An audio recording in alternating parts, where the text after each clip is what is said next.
Yeah, I think that's got to be disinformation. And the reason I say that is because the U.S. approached Iran on that deal. Iran didn't bribe its way in or try to get the U.S. to make a deal. Iran was shocked when the U.S. came and said, hey, let's make a deal and we're going to make it easy for you. So this was a one-way street. Okay, I remember you saying that. So what's behind it? Well, the thing that's behind it is that, and I outlined this in the brief that you mentioned, that people can get a free copy of it if they email me at editor@worldaffairsbrief.com. I go through an entire timeline of how the U.S.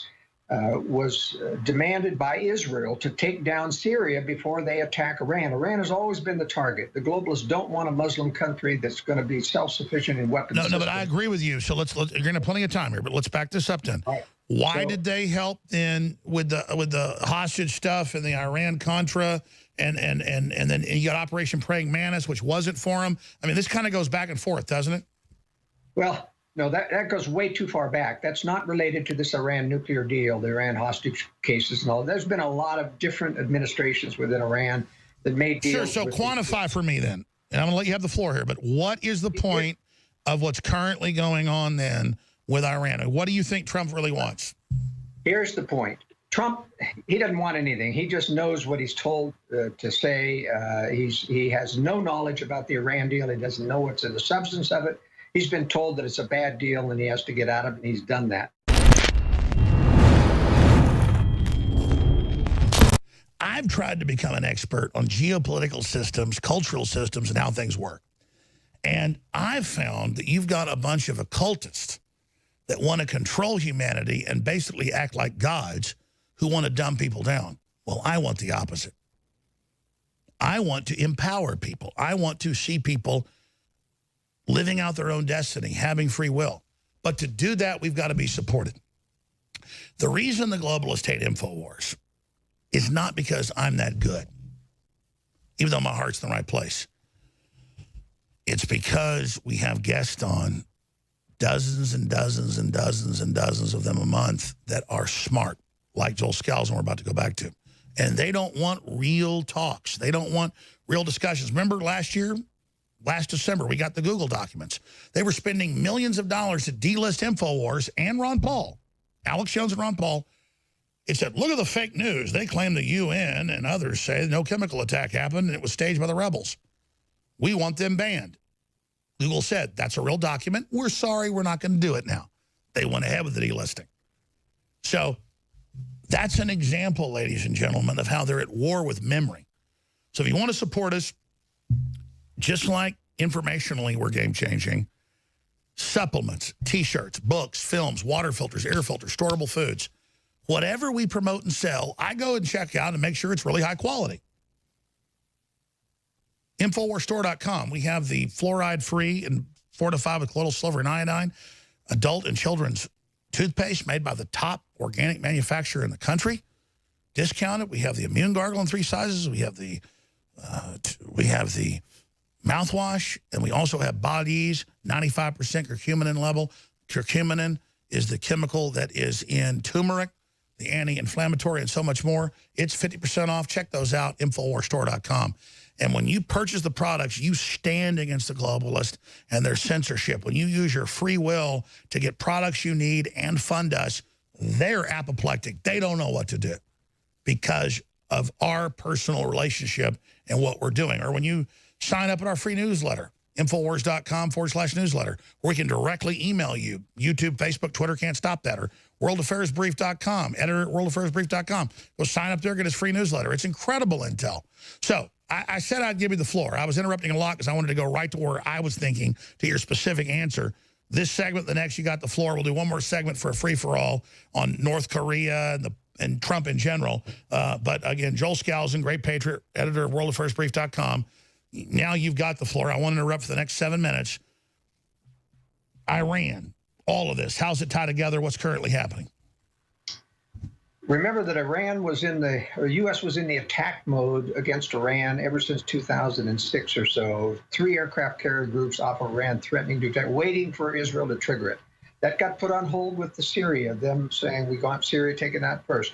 Once that got them put on hold with the chemical weapons abandonment treaty, The U.S. knew it was going to take about 3 years to get rid of Syria, to get back on track against Iran.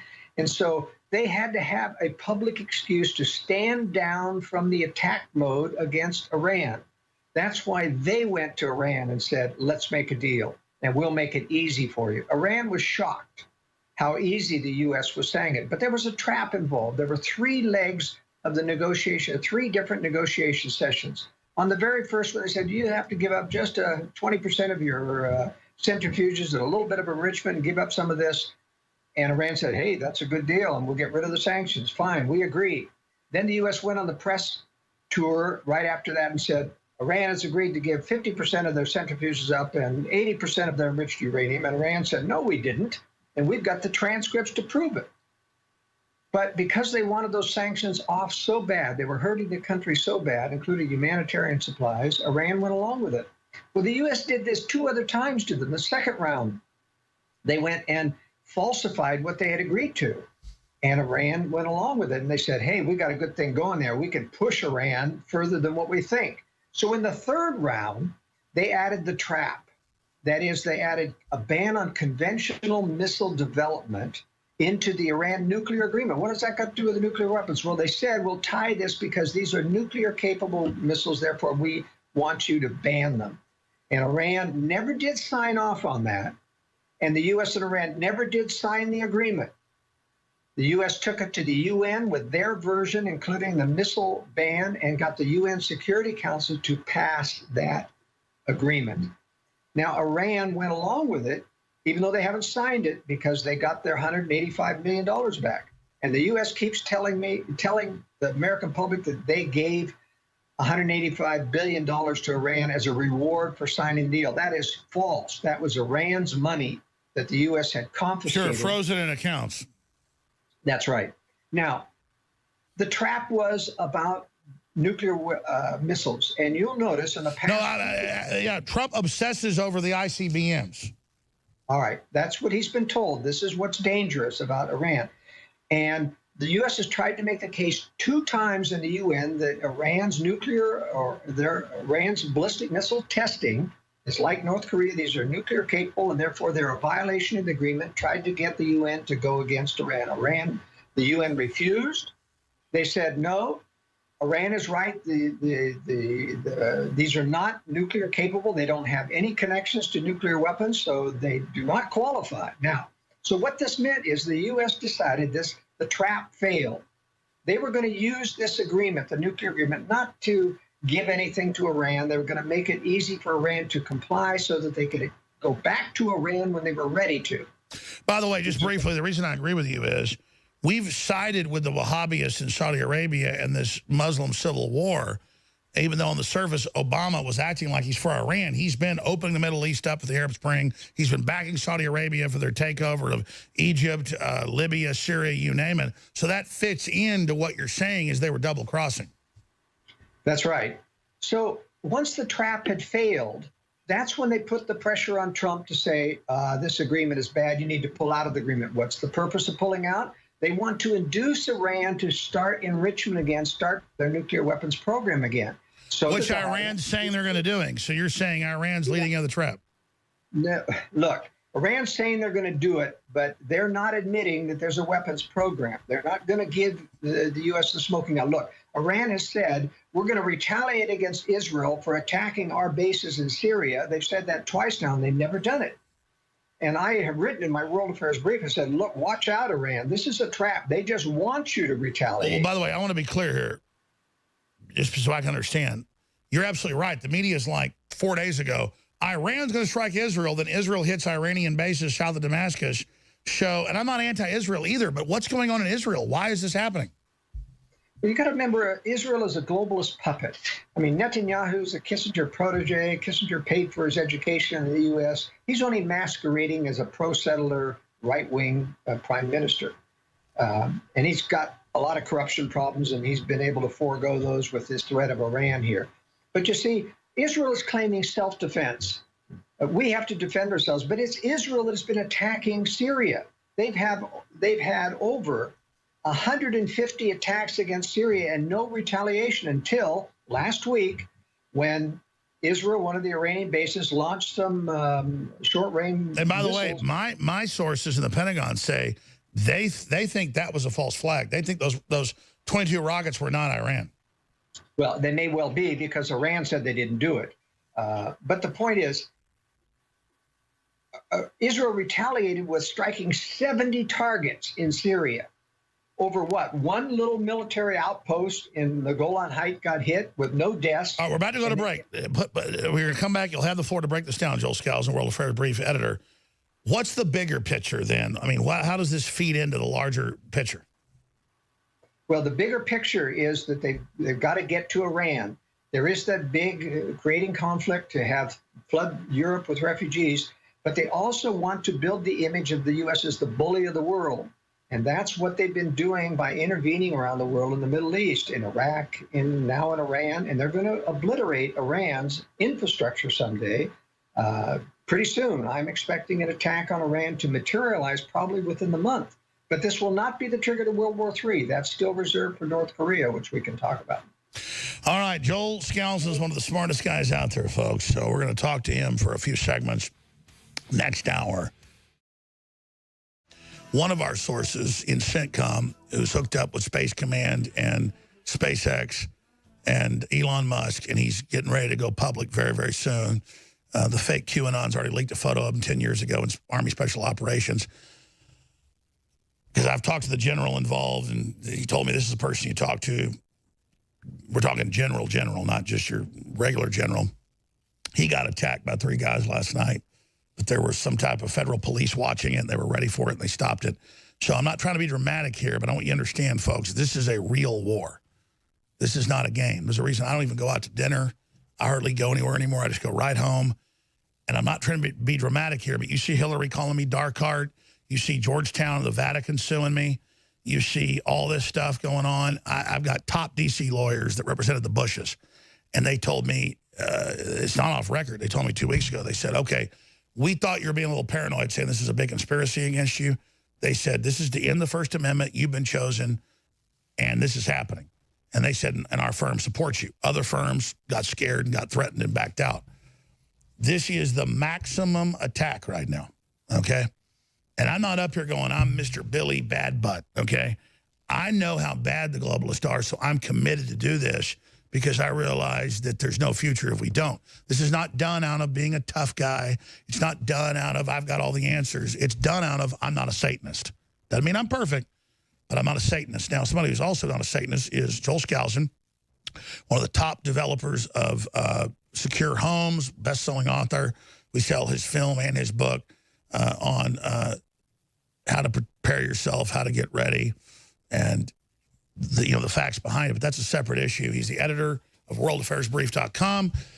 You can all get a copy of his free newsletter he's sending out with inside intel at editor@worldaffairsbrief.com. And we've not talked in a month or two, or since he was last on, whenever it was, a month, 2 months, 3 months, I don't remember. So this is not some scripted interview. We don't do that, as I said earlier. But he's a former Marine Corps aviator, a patriot. His uncle at the FBI helped expose the whole globalist plan for McCarthy and everybody up front. That's all been proven to be right. We republished this. It's been out for years. The 1963 congressman got in the Congressional Record. The secret 45 goals of communism leaked to Congress. That's on Infowars.com. You read that. That's what's happening now. So he's with us for 4 segments. This segment, another, 4 segments. And then we've got Roger Stone is going to expose the mole. Does it mean there's other moles? There may be, but this is the mole. We've known this for a year. He didn't want to release it until now. The folks at Daily Caller figured it out, and so we're going to go ahead and release who the FBI, we say FBI, we mean globalist mole, in the Trump campaign was. And of course, it's now Stormy Daniels, it's now Novartis and AT&T deals. There's nothing Russian. It's all complete hokum. But again, Joel Skousen joins us to get. I want to have him back later this week with me for a full hour if he'll do it, just on the goals. But I wanted to tell you about that on Infowars.com because we've not talked in months. Out of the gates here, sir, whatever you want to hit first with North Korea, with the Iran deal. I know you were on hold while I was talking about the North Korean situation, and also the Iranian selected president saying we'll release who we paid off. And in the Obama administration, people say, well, good. What's the threat there? Well, I think, correct me if I'm wrong, I respect you. I mean that. I want listeners to know I respect you. There's not a lot of folks that actually think may know more than I do. You're one of them. That sounds like a threat. You better get rid of Trump. You better do something, or we're going to blow your whole operation wide open. Is that accurate, or what does Joel Skousen have to say? I'm not familiar with that quote, Alex. Can you read me that again, please? Yeah, it's a Red State article. It's in a couple others. Iranian's foreign minister basically threatens to expose Western diplomats who took bribes to create the Iran deal. He just said, hey, we made deals. We'll expose those deals if you don't go along with us. And to me, there's no leverage over Trump. The leverage is having... telling them the jig's up, you better move against Trump. I mean, maybe you see some other angle there. What do you see there? Yeah, I think that's got to be disinformation. And the reason I say that is because the U.S. approached Iran on that deal. Iran didn't bribe its way in or try to get the U.S. to make a deal. Iran was shocked when the U.S. came and said, hey, let's make a deal and we're going to make it easy for you. So this was a one-way street. Okay, I remember you saying that. So what's behind it? Well, the thing that's behind it is that, and I outline this in the brief that you mentioned, that people can get a free copy of it if they email me at editor@worldaffairsbrief.com. I go through an entire timeline of how the U.S.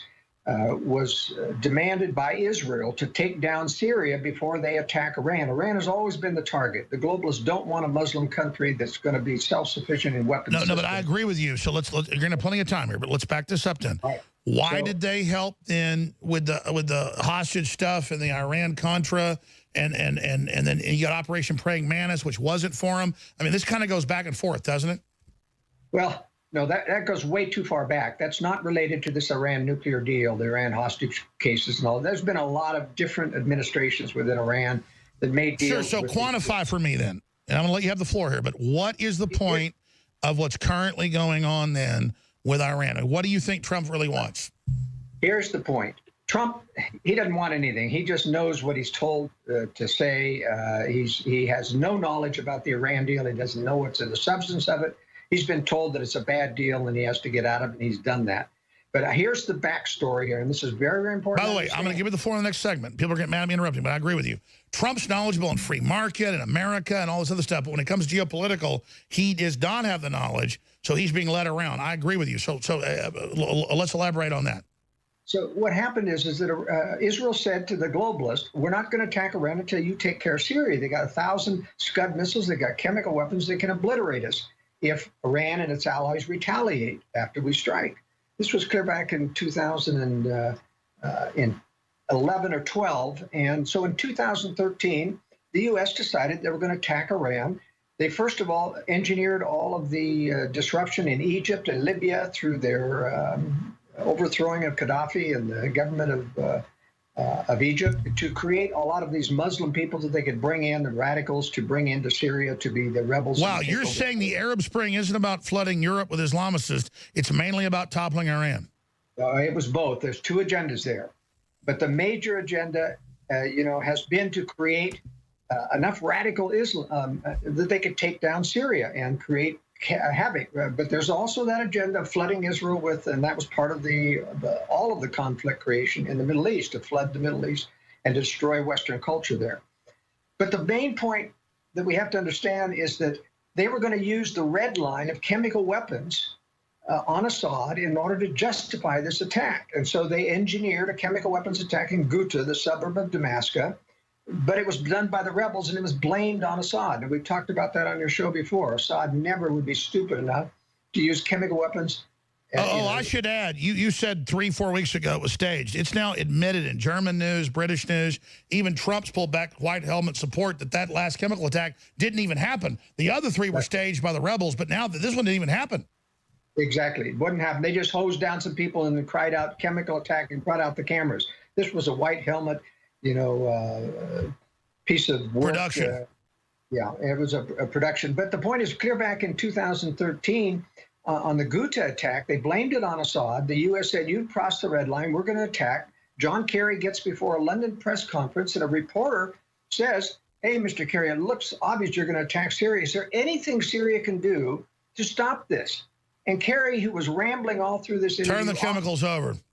Yeah, he says, give up the chemical weapon. They won't do it, but give up the chemical weapons and we wouldn't attack. And Russia and Syria said, we accept. So he was stuck. The globalists were stuck. And while they tried to discredit the handing over the chemicals, the international community certified that they had given up all their chemical weapons. And so that's why the U.S. had to have an excuse now. It's going to take years now to take down Syria. We're going to have to bring in all these rebels. Top scientists and researchers agree. We are being hit by toxic weapons in the food and water supply that are making us fat, sick, and stupid. So what do we do about it? Well, for starters, don't just sit there and take it. Fight back with the all-new supercharged Brain Force Plus and feel the rush without the crash. Brain Force Plus is the next generation of advanced neural activation and nootropics. And now we've added a brand new ingredient called black pepper fruit extract that gives you an added kick. Other ingredients include vitamin B12 and neurological tonic and cognitive enhancers that will allow you to flip the switch and supercharge your state of mind. It's the real deal. Brain Force Plus. Secure your bottle right now at InfoWarsStore.com.